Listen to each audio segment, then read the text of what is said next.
تفسیر ضیاء القرآن 14واں پارہ۔ بسم اللہ الرحمن الرحیم۔ سورہ نحل آیت نمبر 120۔ ان ابراہیم کان امتا قانتا للہ حنیفا ولم یک من المشرکین۔ ترجمہ: بلا شبہ ابراہیم ایک مرد کامل تھے، اللہ تعالیٰ کے مطیع تھے، یکسوئی سے حق کی طرف مائل تھے اور وہ بالکل مشرکوں میں سے نہ تھے۔ سورہ نحل آیت نمبر 120 کے پہلے حصے کی تفسیر۔ لغت عرب میں امت کا لفظ متعدد معنی میں استعمال ہوتا ہے، ان میں سے چند ایک معنی یہ ہیں: نمبر 1، وہ انسان جو تمام خوبیوں کا جامع ہو۔ نمبر 2، امام اور پیشوا۔ نمبر 3، علم بردار حق و صداقت۔ نمبر 4، جو دنیا بھر سے الگ تھلگ ہو، اور اس قوم کو بھی امت کہتے ہیں جس کی طرف کوئی رسول بھیجا گیا ہو۔ ان تمام معنی کے اعتبار سے حضرت خلیل اللہ علیہ نبینا و علیہ الصلاۃ والسلام کو امت کہا جا سکتا ہے۔ کون سی ایسی خوبی اور کمال تھا جس سے آپ متصف نہ تھے؟ آپ کی امامت و پیشوائی کی گواہی خود قرآن نے دی ہے۔ قال انی جاعلک للناس اماما۔ اگرچہ آپ فرد واحد تھے، لیکن اپنے اوصاف و شمائل، اپنے بے نظیر عزم و حوصلے اور عظیم کارہائے نمایاں کے لحاظ سے آپ کسی قوم سے کم نہ تھے۔ جب ہر طرف کفر و شرک کا اندھیرا چھایا ہوا تھا، توحید کی شمع آپ کے دم سے ہی روشن تھی۔ تمام دنیا ایک طرف تھی اور یہ اللہ کا بندہ ایک طرف۔ غرض یہ کہ امت کے جتنے معنی یہاں ذکر کیے گئے ہیں وہ سب کے سب حضرت ابراہیم علیہ السلام پر صادق آتے ہیں۔ قانتن کا معنی اطاعت گزار، فرما بردار، حنیف کہتے ہیں جو ہر باطل سے منہ موڑ کر حق کی طرف متوجہ ہو۔ اللہ تعالیٰ نے شاید میں اپنے خلیل کی جو توصیف اور مدح ثنا فرمائی ہے، اسے پڑھ کر ہی عظمت خلیل کا اندازہ کیا جا سکتا ہے۔ سورہ نحل آیت نمبر 120 کے بقیہ حصے کی تفسیر۔ اور وہ بالکل مشرکوں سے نہ تھے۔ کفار مکہ کو تنبیہ کی جا رہی ہے کہ تمہارا دعویٰ تو یہ ہے کہ ہم دین ابراہیمی کے پیروکار ہیں، حالانکہ تم نے سینکڑوں بتوں کو خدا بنا رکھا ہے اور ان کی پوجا کرتے ہو۔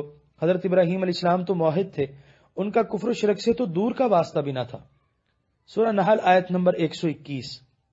شاکرا لانعمہ اجتباہ وہداہ الی صراط مستقیم۔ ترجمہ: وہ ہر لمحہ شکر گزار تھے اللہ تعالیٰ کی پہم نعمتوں کے لیے۔ اللہ تعالیٰ نے انہیں چن لیا اور انہیں ہدایت فرمائی سیدھے راستے کی طرف۔ سورہ نحل آیت نمبر 121 کی تفسیر۔ جن نعمتوں سے ہم نے ان کو سرفراز فرمایا، انہوں نے اس کی شکر گزاری کا حق ادا کر دیا۔ ہم نے اپنے شکر گزار اور احسان شناس بندے پر مزید انعام و اکرام فرمایا، جن کا ذکر ان آیتوں میں کیا گیا ہے۔ سورہ نحل آیت نمبر 122۔ وَآتَيْنَاهُ فِي الدُّنْيَا حَسَنَةً وَإِنَّهُ فِي الْآخِرَةِ لَمِنَ الصَّالِحِينَ۔ ترجمہ: اور ہم نے مرحمت فرمائی انہیں دنیا میں بھی ہر طرح کی بھلائی، اور وہ آخرت میں نیک لوگوں میں سے ہوں گے۔ سورہ نحل آیت نمبر 123۔ ثم اوحینا الیک ان اتبع ملت ابراہیم حنیفا وما کان من المشرکین۔ ترجمہ: پھر ہم نے وحی فرمائی اے حبیب آپ کی طرف کہ پیروی کرو ملت ابراہیمی کی، جو یکسوئی سے حق کی طرف مائل تھا اور وہ مشرکوں میں سے نہیں تھا۔ سورہ نحل آیت نمبر 123 کی تفسیر۔ لفظ ملتا کی تحقیق کرتے ہوئے صاحب تاج العروش لکھتے ہیں، یعنی صحت عقائد، مکارم اخلاق، دعوت و ارشاد کا حکیمانہ انداز، دلائل کی پختگی، بیان کی دل نشینی اور منکرین کے جور و جفا کے مقابلے میں حلم و بردباری، یہ وہ سنت ابراہیمی ہے جس کی پیروی کا حکم اس آیت میں دیا جا رہا ہے۔ جو شخص تبلیغ و ارشاد کی ذمہ داری سنبھالتا ہے اسے اسوہ ابراہیمی پر کاربند ہونا پڑتا ہے۔ سورہ نحل آیت نمبر 124۔ انما جعل السبت علی الذین اختلفوا فیہ وَإِنَّ رَبَّكَ لَيَحْكُمُ بَيْنَهُمْ يَوْمَ الْقِيَامَةِ فِيمَا كَانُوا فِيهِ يَخْتَلِفُونَ۔ ترجمہ: صرف ان لوگوں پر سنیچر کی پابندی تھی جنہوں نے اختلاف کیا تھا اس میں، اور بلا شبہ آپ کا رب فیصلہ فرمائے گا ان کے درمیان روز قیامت ان امور کے متعلق جن میں وہ اختلاف کیا کرتے تھے۔ سورہ نحل آیت نمبر 125۔ ادع الى سبیل ربک بالحکمت والموعظۃ الحسنۃ وجادلہم باللتی ہی احسن ان ربک هو اعلم بمن ضل عن سبیلہ وهو اعلم بالمہتدین۔ ترجمہ: اے محبوب، بلائیے لوگوں کو اپنے رب کی راہ کی طرف حکمت سے اور عمدہ نصیحت سے، اور ان سے بحث و مناظرہ اس انداز سے کیجیے جو بڑا پسندیدہ اور شائستہ ہو۔ بے شک آپ کا رب خوب جانتا ہے اسے جو بھٹک گیا اس کے راستے سے، اور وہ خوب جانتا ہے ہدایت پانے والوں کو۔ سورہ نحل آیت نمبر 125 کے پہلے حصے کی تفسیر۔ ایک نادان اور غیر تربیت یافتہ مبلغ اپنی دعوت کے لیے اس دعوت کے دشمنوں سے بھی زیادہ ضرر رساں ہو سکتا ہے اگر اس کے پیش کیے ہوئے دلائل بودے اور کمزور ہوں گے، اگر اس کا انداز خطابت درست اور ماندانہ ہوگا، اگر اس کی تبلیغ اخلاص اور للہیت کے نور سے محروم ہوگی تو اپنے سامعین کو اپنی دعوت سے متنفر کر دے گا، کیونکہ اسلام کی نشر و اشاعت کا انحصار تبلیغ اور فقط تبلیغ پر ہے۔ اس کو قبول کرنے کے لیے نہ کوئی رشوت پیش کی جاتی ہے اور نہ جبر و اکراہ سے کام لیا جاتا ہے، بلکہ اللہ تعالیٰ کے نزدیک وہ ایمان ہی نہیں جس کے پس پردہ کوئی دنیاوی لالچ یا خوف و ہراس ہو۔ اس لیے اللہ تعالیٰ نے خود اپنے محبوب مکرم صلی اللہ علیہ وسلم کو دعوت اسلامی کے آداب کی تعلیم دی۔ اس آیت کا ایک ایک لفظ غور طلب ہے۔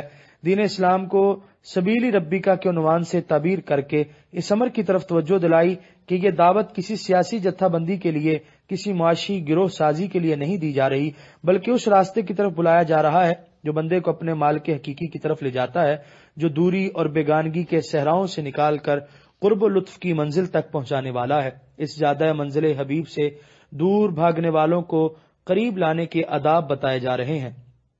حکمت، موعظہ حسنہ اور پسندیدہ انداز سے مجادلہ، ان تین چیزوں کے التزام کا حکم فرمایا گیا۔ حکمت سے مراد وہ پختہ دلائل ہیں جو حق کو روز روشن کی طرح عیاں کر دیں اور شک و شبے کی تاریکیوں کو نور یقین سے بدل دینے کی قوت رکھتے ہوں۔ موعظہ حسنہ اس پند و نصیحت کو کہتے ہیں جو خیر و فلاح کی یاد دہانی اس اسلوب سے کرائے کہ پتھر دل بھی موم ہو جائیں، یعنی فلسفیوں کی طرح خشک دلائل کے انبار لگاتے نہ چلے جاؤ، بلکہ تمہارا انداز خطابت ایسا ہونا چاہیے جس کے لفظ لفظ سے اخلاص و محبت کے چشمے ابھر رہے ہوں، آپ کی آواز کا زیر و بم شفقت و پیار کا آئینہ دار ہو، اور اگر بھٹکا ہوا راہی آمادہ پیکار ہو جائے اور بحث و مناظرہ تک نوبت جا پہنچے تو تم احسن اور عمدہ طریقے سے مناظرہ کرو۔ اپنی علمی برتری کے گھمنڈ میں تہذیب اور شائستگی کا دامن مت چھوڑو، فریق مخالف کو ہر قیمت پر نیچا دکھانے کی کوشش نہ کرو۔ تمہارے پیش نظر فقط حق کی سربلندی ہو۔ جب تک کوئی مبلغ ان خوبیوں سے متصف نہ ہو اسے اس میدان میں قدم نہ رکھنا چاہیے۔ اس معیار پر پورا اترنے کے لیے علم و آگاہی کی وسعتوں کے علاوہ مکارم اخلاق اور محاسن خصائل سے مزین ہونا بھی ضروری ہے، اور یہ نعمت کسی صاحب دل کی صحبت سے حاصل ہو سکتی ہے۔ سورہ نحل آیت نمبر 125 کے بقیہ حصے کی تفسیر۔ بے شک آپ کا رب خوب جانتا ہے اسے جو بھٹک گیا اس کے راستے سے۔ یہاں اس حقیقت کا اظہار فرمایا جا رہا ہے کہ ایک دائی اور مبلغ کی ذمہ داری صرف اس قدر ہے کہ وہ حکیمانہ انداز سے خلق خدا کی ہمدردی اور خیرخواہی کے جذبات سے سرشار ہو کر رضا الہی کے لیے تبلیغ کرے۔ اگر کوئی قبول نہ کرے تو اس کے لیے اسے فکر مند ہونے کی ضرورت نہیں، یہ سب کچھ مشیت الہی پر موقوف ہے۔ وہ جس کو چاہتا ہے قبول حق کی توفیق ارزانی فرما دیتا ہے اور جس کو چاہتا ہے محروم و نامراد کر دیتا ہے۔ سورہ نحل آیت نمبر 126۔ وَإِنْ عَاقَبْتُمْ فَعَاقِبُوا بِمِثْلِ مَا عُوقِبْتُمْ بِهِ وَلَئِن صَبَرْتُمْ لَهُوَ خَيْرٌ لِلصَّابِرِينَ۔ ترجمہ: اور اگر تم انہیں سزا دینا چاہو تو انہیں سزا دو، لیکن اس قدر جتنی تمہیں تکلیف پہنچائی گئی ہے، اور اگر تم ان کی ستم رانیوں پر صبر کرو تو یہ صبر ہی بہتر ہے صبر کرنے والوں کے لیے۔ سورہ نحل آیت نمبر 126 کی تفسیر۔ یہاں مکارم اخلاق کا درس دیا جا رہا ہے کہ اس رزم گاہ خیر و شر میں اگر تمہارا دشمن تم پر دست درازی کرے اور تمہیں اذیت پہنچائے تو اہل عزیمت کا شیوا یہ ہے کہ دشمن سے انتقام نہ لیا جائے اور عفو درگزر کا رویہ اختیار کیا جائے۔ لیکن اگر تمہارا اخلاقی معیار ابھی اتنا بلند نہیں اور تم انتقام لینا ہی چاہتے ہو تو اس صورت میں جتنی زیادتی تم پر کی گئی ہے اس کا اتنا بدلہ لینے کی تو تمہیں اجازت ہے، لیکن اس امر کی اجازت نہیں کہ تم جوش انتقام میں اس پر ظلم کرو، ورنہ پہلے وہ ظالم تھا اور معتوب، اب ستم شیار اور مورد عتاب تم بن جاؤ گے۔ حضور رحمت عالمیان صلی اللہ علیہ وآلہ وسلم کا یہ ارشاد گرامی کتنا ایمان افروز ہے۔ حضرت حذیفہ نے کہا کہ حضور اکرم صلی اللہ علیہ وسلم نے ارشاد فرمایا، اے اہل ایمان، بے سوچے سمجھے لوگوں کی پیروی کرنے والے نہ بنو کہ تم یہ کہو جیسے عام کہا جاتا ہے کہ اگر ہمارے ساتھ لوگوں نے اچھا برتاؤ کیا تو ہم بھی اچھا برتاؤ کریں گے، بلکہ اپنے آپ کو اس بات کا خوگر بنا لو کہ اگر لوگ تمہارے ساتھ حسن سلوک سے پیش آئیں تو تم بھی حسن سلوک کے ساتھ پیش آؤ، اور اگر لوگ تمہارے ساتھ برا اور ناروا سلوک کریں تو تم پھر بھی ان پر ظلم اور زیادتی نہ کرو۔ سورہ نحل آیت نمبر 127۔ وَاصْبِرْ وَمَا صَبْرُكَ إِلَّا بِاللَّهِ وَلَا تَحْزَنْ عَلَيْهِمْ وَلَا تَكُ فِي ضَيْقٍ مِّمَّا يَمْكُرُونَ۔ ترجمہ، اور آپ صبر فرمائیے، اور نہیں ہے آپ کا صبر مگر اللہ تعالیٰ کی توفیق سے، اور رنجیدہ نہ ہوا کریں ان کی ہٹ دھرمی پر، اور نہ غمزدہ ہوا کریں ان کی فریب کاریوں سے۔ سورہ نحل آیت نمبر 127 کی تفسیر۔ عام مسلمانوں کو تو انتقام لینے کی مشروط اجازت دی گئی، لیکن اپنے محبوب مکرم صلی اللہ علیہ وسلم کو ارشاد فرمایا کہ اے سراپا جود و کرم، آپ اللہ تعالیٰ کی توفیق سے ہر حالت میں صبر کا دامن مضبوطی سے پکڑے رہیں، آپ پر ظلم و ستم کی انتہا ہی کیوں نہ کر دی جائے، آپ کا شعار عفو درگزر ہی رہے۔ اسلام اور اہل اسلام کے خلاف ان کی سازشوں سے آپ دلگیر نہ ہوا کریں، اللہ تعالیٰ خود اسلام کی ترقی کا ضامن ہے، وہی کفار کے منصوبوں کو اپنی قدرت کاملہ سے خاک میں ملاتا رہے گا۔ دیقن اور دیقن، دا کا یا دیکو کے مصدر کی دونوں لغتیں ہیں، دونوں کا معنی غم و اندوہ ہے۔ دیقن کا معنی دل کا غمگین ہونا، اور بعض نے دونوں میں فرق بتایا ہے، اور دیقن کا معنی مکان یا کپڑے وغیرہ کا تنگ ہونا، لیکن پہلا قول صحیح ہے کہ دونوں کا ہی ایک ہی معنی ہے۔ سورہ نحل آیت نمبر 128۔ ان اللہ مع الذین اتقوا والذین هم محسنون۔ ترجمہ، یقیناً اللہ تعالیٰ ان کے ساتھ ہے جو اس سے ڈرتے ہیں اور جو نیک کاموں میں سرگرم رہتے ہیں۔ سورہ نحل آیت نمبر 128 کی تفسیر۔ تبلیغ و اشاعت اسلام میں کامیابی کا انحصار فقط تائید الہی اور نصرت ربانی پر ہے، اس لیے مبلغ اسلام کو بتا دیا کہ یہ سعادت صرف ان پاک بازوں کو بخشی جاتی ہے جو زیور تقوی سے آراستہ ہوں اور خلق خدا کے ساتھ احسان اور خیر خواہی کے جذبات سے ان کے دل معمور ہوں۔